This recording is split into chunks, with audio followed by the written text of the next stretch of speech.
Bonjour à tous, c'est Lane Hangsu pour ce deuxième numéro de la rentrée de Star Wars Universe Rencontre. On repasse avec un auteur français puisque je suis avec Nicolas Allard, l'auteur de Star Wars, un récit devenu légende.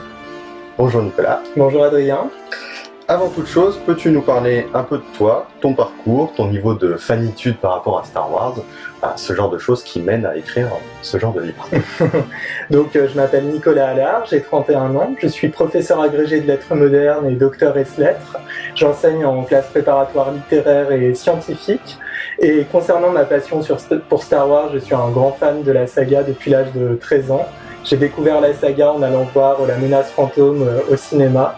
Et donc depuis 18 ans maintenant, ma vie est rythmée régulièrement par Star Wars et tous les événements qui sont autour de la saga. Voilà. Très bien. Peux-tu nous dire en quelques mots le thème de ton livre, de quoi ça parle et comment tu en es venu à vouloir l'écrire? Donc Star Wars, un récit devenu légende, c'est la première étude littéraire qui porte sur la saga créée par George Lucas. L'objectif de ce livre, c'était véritablement de voir si la littérature permettait de mieux comprendre la série de films qui nous intéresse tous autant. Et notamment, ce qui m'avait amené à penser à faire ce livre, c'est précisément parce que beaucoup de personnes présentaient George Lucas comme un conteur. C'est le cas de Steven Spielberg, d'Harrison Ford notamment. Et dans un reportage qui portait sur les sources de la saga il y a quelques années, qui était diffusé sur la chaîne Arte, il était question à la fin du fait que l'on pouvait percevoir Star Wars peut-être non pas seulement comme une série de films, mais comme un seul et même livre. Donc tous ces éléments m'ont amené à penser que peut-être que de mon point de vue de professeur de littérature, il était possible d'interpréter la saga, de mieux la comprendre en me servant des outils littéraires qui étaient à ma disposition. Donc comment on fait pour analyser un film d'un point de vue littéraire? Alors dans ce cas-là, il faut considérer le film véritablement comme un récit et s'intéresser plus principalement aux motivations des différents personnages, au choix également des lieux, pourquoi tel personnage se trouve-t-il plutôt sur cette planète que sur une autre planète? Pourquoi George Lucas, par exemple, dans la trilogie originale, a-t-il choisi de faire débuter l'Empire contre-attaque sur une planète comme Hoth, qui est une planète glacée? Donc, c'est véritablement la perspective que j'ai choisi d'adopter, puisqu'effectivement, je ne suis pas professeur de cinéma. Donc, dans ce cas-là, j'essaye de m'appesantir véritablement sur le récit, les fondements, les structures du récit et les différentes motivations des personnages. Donc combien d'années pour écrire un livre comme ça? Alors l'écriture en elle-même, c'est l'affaire de quelques mois en réalité, mais c'est des années et des années de recherche et d'interrogation sur la saga. C'est difficilement quantifiable en soi, mais par exemple, j'ai également pu m'inspirer de tout ce qui peut se dire sur les différents forums, dont notamment le forum Star Wars Universe, parce qu'il y a effectivement beaucoup de fans qui se lancent dans des interprétations qui sont parfois tout à fait intéressantes et qui ont justement une portée assez littéraire lorsqu'ils essayent de comprendre certains aspects de l'histoire, certains comportements des personnages. Donc effectivement, c'est un travail qui n'en était pas véritablement un pour moi puisqu'il s'agissait véritablement d'une passion, mais ça fait plusieurs années que je me documente, que je me renseigne et que je m'interroge effectivement sur la portée littéraire de la saga. Lorsque tu as commencé à faire ce travail de recherche, c'était plus comme un passe-temps ou dès le début tu t'es dit j'allais écrire un livre qui analyserait cet aspect de la saga? Au départ, c'était véritablement un passe-temps, à vrai dire, et ensuite je me suis rendu compte qu'il y avait véritablement de la matière pour écrire un livre, que l'on pouvait véritablement dire des choses tout à fait intéressantes et peut-être amener d'autres interprétations sur la saga, parce qu'il y a déjà quantité de choses intéressantes qui ont pu être dites au sujet de tous ces films, mais il me semblait que la littérature permettait non seulement de mieux comprendre certains autres aspects de l'histoire, ou des motivations des personnages, mais qu'elle permettait également de mieux comprendre le succès mondial et transgénérationnel de Star Wars. Notamment, mon étude m'a permis de me rendre compte que l'ellipse, donc le fait que l'on laisse de côté une partie des éléments de l'histoire avec des coupures temporelles, était peut-être une des raisons du succès de Star Wars, précisément parce que l'ellipse nous amène tous, en tant que fans, à nous interroger sur les motivations des personnages. Il y a des trous qui sont laissés dans l'histoire, qu'ils soient volontaires ou non, et c'est à nous de les compléter. Donc, c'est à partir de toutes ces réflexions-là que je me suis dit qu'il y avait la possibilité d'écrire un livre en m'intéressant à l'ensemble de la saga, donc de la prélogie jusqu'à la postlogie. C'est à nous de les compléter, ces vides, ou c'est à d'autres films de le faire? C'est une excellente question. Alors, si l'on s'en tient à ce qui est dit ou ce qui est fait depuis le rachat de la franchise par Disney, on pourrait avoir tendance à penser que ce n'est plus véritablement à nous à combler ces manques. Et c'est aussi pour ça que j'ai voulu écrire ce livre maintenant, parce que qui sait si dans 10 ou 15 ans, ce type de livre sera encore possible. Peut-être qu'on nous aura expliqué absolument tout ce qui, jusqu'à maintenant, était laissé dans l'ombre. Donc, en tous les cas, moi, j'ai eu beaucoup de plaisir à écrire ce livre. J'ai voulu essayer de comprendre si la littérature pouvait nous amener à mieux percevoir tel ou tel aspect de ces histoires, parce que je crois fondamentalement que c'est parce qu'il y a des éléments qui nous échappent que nous aimons tant voir et revoir ces films. Tu analyses principalement la prélogie en disant que son but, c'est de combler les manques de la trilogie. Donc finalement, le but de la prélogie, c'est de combler ces ellipses. Alors, on peut le penser en partie, c'est vrai que je ne dis pas que cela, mais tu as raison, j'en parle assez vite, puisqu'il faut aussi bien réfléchir au fait que George Lucas a pensé la prélogie, a décidé son lancement après la trilogie originale, donc il voulait, comme il l'a souvent dit dans des différentes interviews, nous permettre de comprendre pourquoi Anakin était devenu Darth Vader et pourquoi l'Empire avait remplacé la République. Donc de ce point de vue-là, effectivement, il a comblé un certain nombre de manques, et on peut se dire qu'à la fois c'est une bonne chose parce qu'on comprend beaucoup mieux effectivement les motivations qui amènent Anakin à devenir ce monstre qu'est Darth Vader, et dans le même temps, le personnage de Darth Vader, en s'humanisant à ce point, en ayant cette fois-ci un véritable regard, perd peut-être une partie de son mythe et du mystère qui l'entourait. Donc effectivement, il y a à la fois des aspects positifs à combler ces manques. En tant que fan, on est content d'avoir enfin des réponses aux questions que l'on se posait depuis longtemps, et en même temps, cela a sans doute un impact un peu négatif sur notre propre imagination et notre capacité à nous projeter. Si tu analyses tous les films en fonction de la trilogie, pourquoi dans le chapitrage du livre, la trilogie n'est pas placée au tout début du livre? Au tout début du livre, on trouve donc la prélogie, l'épisode 1, premier chapitre du livre. Alors en fait, c'est parce que justement, j'ai voulu vraiment analyser les films comme étant un même tout narratif, et l'histoire chronologiquement commençant avec l'épisode 1, j'ai voulu donc proposer un chapitrage qui va de l'épisode 1 jusqu'à l'épisode 7. Rogue One arrive à la fin du livre pour une raison précise, c'est parce qu'il s'agit d'un spin-off. Donc dans ce cas-là, j'ai voulu l'exclure de cette chronologie-là, et je pose d'ailleurs la question de savoir si Rogue One est réellement un spin-off ou une sorte d'épisode 3,5, puisque chronologiquement, ça devrait être sa place. Donc, c'est pour cela que j'ai placé l'épisode 1 au début du livre, mais tout en l'analysant, avec l'idée, la perspective qu'il pouvait être effectivement un complément de la trilogie originale. Donc, j'ai essayé de concilier ces deux réalités qui pouvaient être contraires, mais qui sont liées à l'histoire même de ce film, puisque à la fois il est le début de l'histoire, mais en même temps il a été composé plusieurs années après le début même de Star Wars tel que nous le connaissons. Je vais revenir sur Rogue One. Tu dis que c'est un spin-off, mais pourtant tu restes critique envers le film, comme quoi il n'apporte pas grand-chose à l'histoire générale, donc des films numérotés, de Star Wars.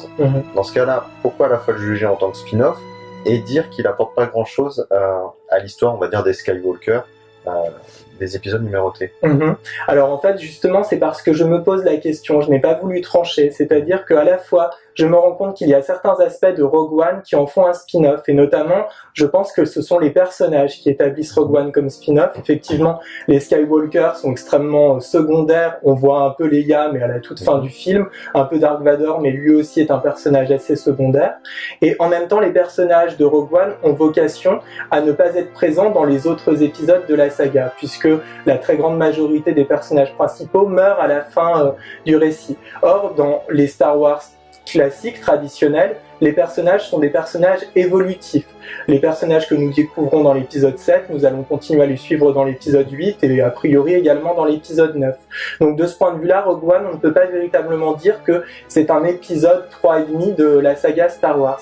Dans le même temps, on ne peut pas non plus dire que c'est un spin-off absolu, puisque comme tu l'as fait remarquer, il s'insère quand même dans la chronologie des films, et il nous apporte un certain nombre d'éléments, puisque maintenant nous savons quelles étaient les conditions du vol des plans de l'étoile noire, et également on apprend de manière assez précise comment fonctionnaient les rebelles, on apprend que c'était quand même qu'il y avait un certain nombre de dissensions, ce que ne montraient pas les films, donc cela donne plus d'informations sur l'univers en lui-même, Est-ce que cela permet d'approfondir véritablement l'histoire? Peut-être pas totalement. Tu mets en place les motivations donc, des personnages et leur évolution à travers les films dans le livre, et parfois tu te demandes si certains d'entre eux ne sont pas si blancs que ça.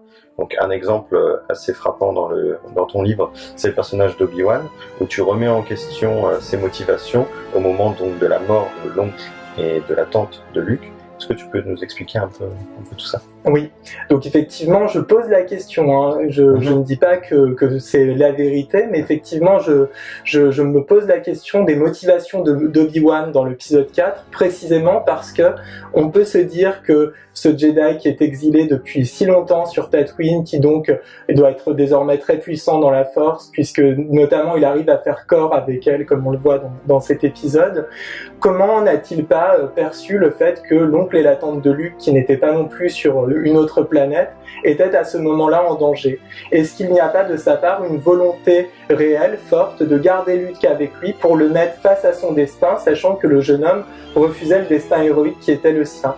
Donc je pose cette question-là et de manière plus générale, j'essaye de montrer dans mon livre qu'Obi-Wan est un personnage qui doit peut-être être considéré de manière un peu plus nuancée. Bien sûr que c'est un personnage qui défend l'idée du bien, c'est un Jedi, il veut le retour de la République, de la démocratie au sein de la galaxie, et ce n'est pas quelqu'un qui a de mauvaises intentions.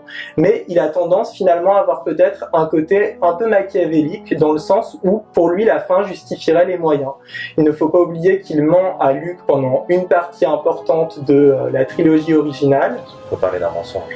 Oui, alors lui-même dit que c'est de son point de vue, mais lorsque Luke dit qu'il sera incapable de tuer son père, Obi-Wan dit « nous avons d'ores et déjà perdu », donc ça laisse quand même entendre qu'il espérait que Luke tue Dark Vador, sans qu'il sache pour autant que c'était son père. Alors, ça laisse entendre non pas qu'Obi-Wan est un personnage négatif, mais je pense que la prélogie le montre également.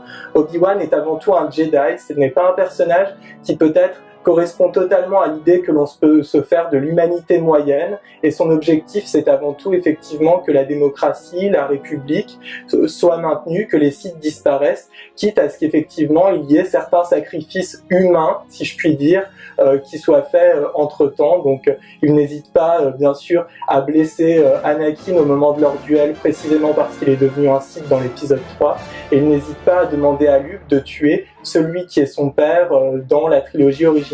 Donc c'est un personnage qui est très intéressant parce que justement il est tout en nuances. Si on parlait un peu de Boba Fett maintenant, tu as une phrase assez particulière que j'ai relevée donc, dans le livre. Tu dis qu'au sujet de Boba Fett dans la prélogie, on sort du domaine de l'art pour tomber dans celui de l'artisanat.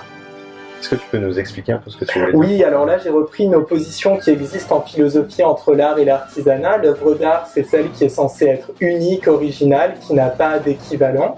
Et l'artisanat, c'est ce que l'on peut reproduire à l'infini, en respectant simplement certaines règles de composition. Et je regrettais simplement que dans l'épisode 2, finalement, on fasse de Boba Fett un simple clone, un clone qui a été reproduit d'ailleurs de manière indéfinie, puisque tous les clones de l'armée de la République sont en fait des petits Boba Fett en un sens. Il n'est pas tout à fait comme les autres clones. Alors il n'est pas comme les autres clones, puisque lui il n'a pas une croissance accélérée par exemple, et oui, puis il n'a pas des ordres implantés. Voilà, il a sa liberté. Il n'a pas d'endoctrinement, enfin par son père, on suppose. Mais... Oui, voilà, mais effectivement, ce n'est pas une machine de guerre comme peuvent l'être les autres clones. Et donc, ce n'était pas un gros reproche que je faisais, bien sûr, à George Lucas par rapport à cela, mais ce qui me semblait simplement dommage, c'est que ce personnage de Boba Fett, qui est si emblématique, qui est, je pense, un personnage que tous les fans de Star Wars apprécient, de l'avoir réintégré dans la saga au moment de la prélogie n'était pas une mauvaise idée, mais dans ce cas-là, pourquoi finalement avoir dévoilé tant de choses le concernant? Il était toujours comme Dark Vador finalement dans un certain mystère qui était assez séduisant. Il s'exprime assez peu, on ne connaît pas son visage, on ne connaît pas son passé si on s'en tient au seul film de la trilogie originale. Donc le fait non seulement de révéler autant d'informations le concernant, mais également de montrer que il a pu lui, comme ses frères, servir de modèle en fait à une armée qui est répandue dans l'ensemble de la galaxie, peut-être était-ce dommage. Je ne dis pas que ça l'est dans l'absolu, mais c'est un petit regret en tous les cas que j'exprime dans le cadre de mon livre. On aurait le droit de de découvrir le passé de Dark Vador, d'Anakin, mais pas celui de Boba Fett? Non, je ne dis pas ça, mais simplement, on peut se poser la question, est-ce que c'était véritablement nécessaire? Est-ce que l'on n'aurait pas continué à se demander, mais qui est le personnage derrière ce masque? Dark Vador, il y a une nécessité de savoir qui il est, précisément parce que il est le père de Luke, on sait quand même un certain nombre de choses sur lui, et notamment, on sait qu'il a basculé du côté obscur de la Force. Donc, ne pas nous l'expliquer serait presque une faute scénaristique, narrative. Boba Fett, on n'est pas forcé de savoir qui il est véritablement pour pouvoir l'apprécier. Donc la phrase qui a peut-être fait le plus polémique au sujet du livre, quand j'en ai parlé avec mes collègues, c'est les fans ont indirectement leur part de responsabilité dans cet échec qu'ils sont les premiers à pourfendre. Oui, alors ça c'était une phrase que j'ai citée dans le livre concernant la prélogie, et notamment les 2 premiers épisodes, puisque mon analyse narrative de l'épisode 3 m'amène à considérer que narrativement c'est un épisode très réussi. Il répond à tous les vides. Oui, voilà, puis en même temps c'est un acte tragique, comme je le dis dans le livre, il est constitué presque comme une tragédie telle qu'on pouvait les connaître au XVIIe siècle, et c'est un acte qui a vraiment toute une dramaturgie extrêmement réussie. Pour l'épisode 1 et l'épisode 2, c'est vrai que moi je me suis aussi beaucoup appuyé sur les différents commentaires de spécialistes du cinéma, et de l'avis général, ce sont souvent les 2 épisodes qui sont considérés comme un peu moins réussis, notamment parmi ceux qui sont très fans de la trilogie originale. Alors, certains fans, justement, de la trilogie originale considèrent que l'épisode 1 et l'épisode 2 n'auraient jamais dû exister. Ce sont des épisodes qui, en un sens, défont l'image que l'on peut se faire de Star Wars. Moi, je n'ai pas un avis aussi tranché, mais simplement par cette phrase, ce que j'essayais de dire, c'est que ce qui pouvait être à l'origine de ce que certains considèrent comme un échec, c'était indirectement aussi l'attitude que nous pouvons tous avoir, nous, en tant que fans, à savoir que, par moment, on a telle ou telle attente, on a envie que telle ou telle réponse nous soit absolument apportée. On a envie que tel personnage emblématique, comme Boba Fett notamment, ou Chewbacca, réapparaisse dans des épisodes, alors même que peut-être l'histoire ne devrait pas impliquer qu'il soit présent. Donc c'est pour ça que je disais que indirectement, nous avons tous notre part de responsabilité, sans incriminer personne bien entendu, mais c'est la fameuse question du fan service. Est-ce que nous, en tant que fans, par moment, nous n'influençons pas, sans le vouloir aussi fortement, l'histoire, et nous ne lui donnons pas une tournure qui finalement finit par nous décevoir à titre personnel? D'accord. Question de piège, donc les 2 derniers films de l'ère Disney, est-ce que tu les as appréciés d'abord en tant que film, et ensuite en tant que narration, que récit littéraire, comme tu les analyses dans le livre? Alors j'ai beaucoup aimé l'épisode 7, je suis ressorti de la séance en étant très enthousiaste.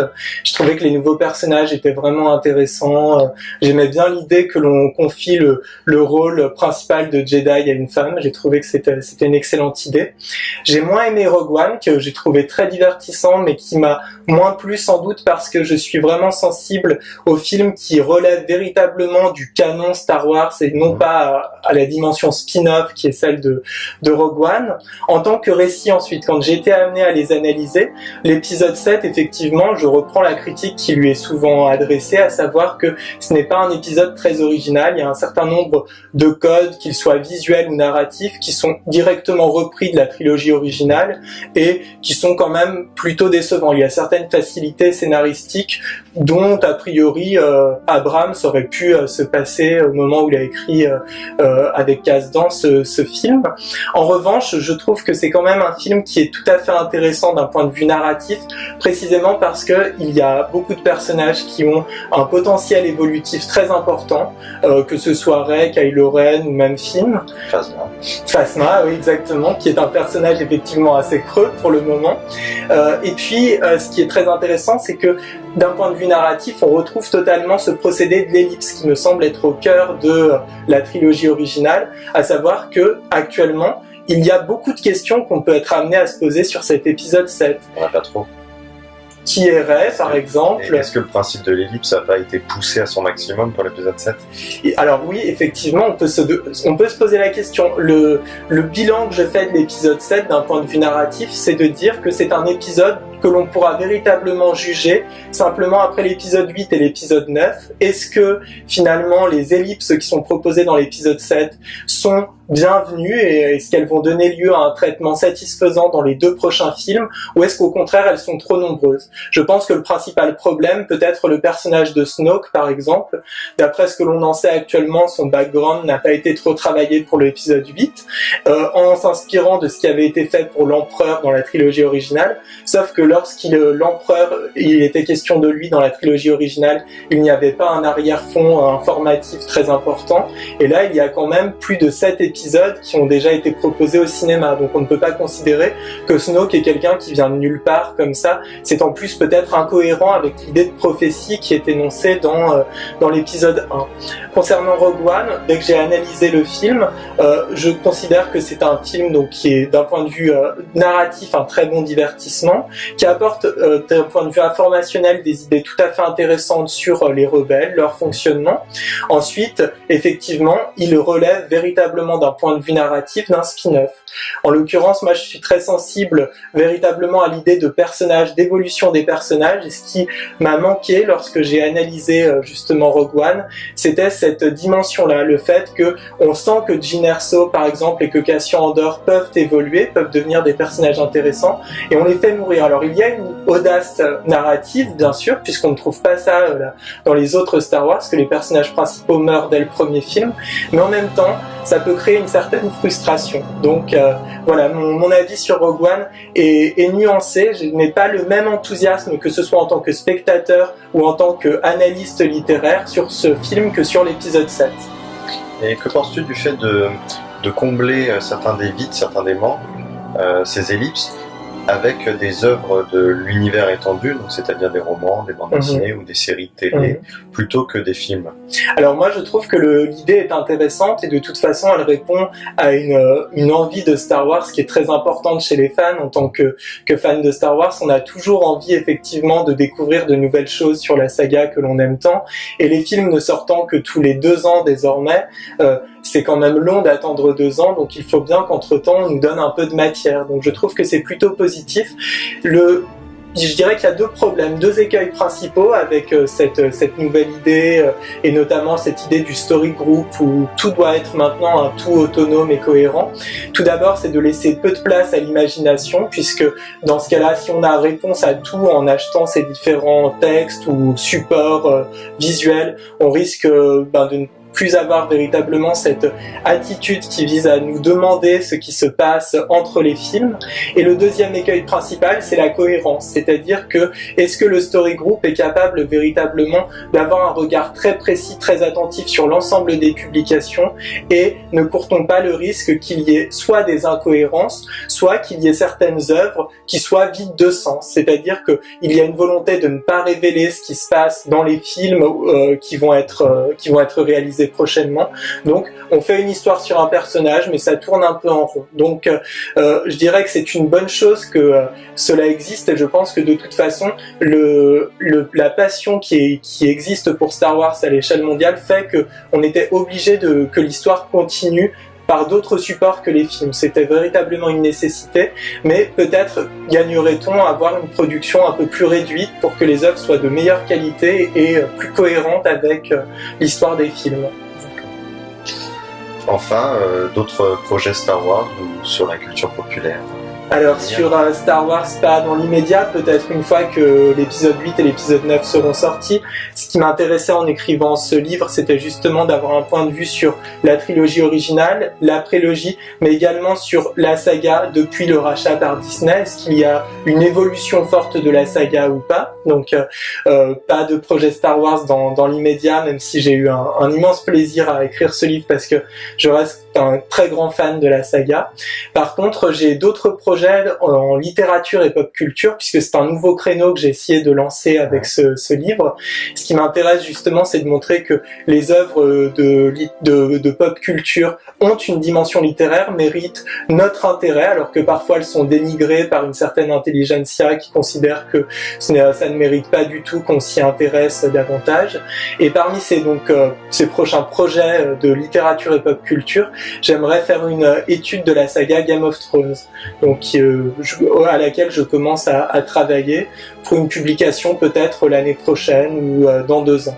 Voilà. Saga littéraire ou série? Alors justement, ce qui est très intéressant avec Game of Thrones, c'est que on a presque une démocratisation de la littérature. On a une époque où finalement on nous dit toujours que la littérature c'est un phénomène daté, suranné, qu'il y a de moins en moins de personnes qui lisent, mais en réalité, quand on regarde le succès de Game of Thrones et qu'on sait que Game of Thrones à l'origine est une série de livres, on se dit que finalement la littérature n'a pas disparu de nos consciences. On a toujours besoin de récits pour s'évader, pour penser à autre chose qu'à notre quotidien. Simplement, ça peut prendre l'aspect d'autres supports. Donc ça peut être effectivement des films, des séries télévisées ou alors des bandes dessinées. Voilà, donc même le domaine du jeu vidéo de plus en plus se réapproprie des œuvres qui au départ sont des œuvres littéraires. Donc ce phénomène-là que l'on appelle parfois le transmédia me passionne, précisément parce que je pense que la littérature, elle continuera à parler aux jeunes générations en évoluant en faisant évoluer ses supports et en ne s'en tenant pas qu'au seul support papier. Très bien, je te remercie Nicolas. Merci à toi. Donc pour en savoir plus, Star Wars, un récit devenu légende chez l'éditeur Armand Collin. C'est tout pour aujourd'hui, donc continuez à vous intéresser à l'univers de Star Wars sur Star Wars Universe.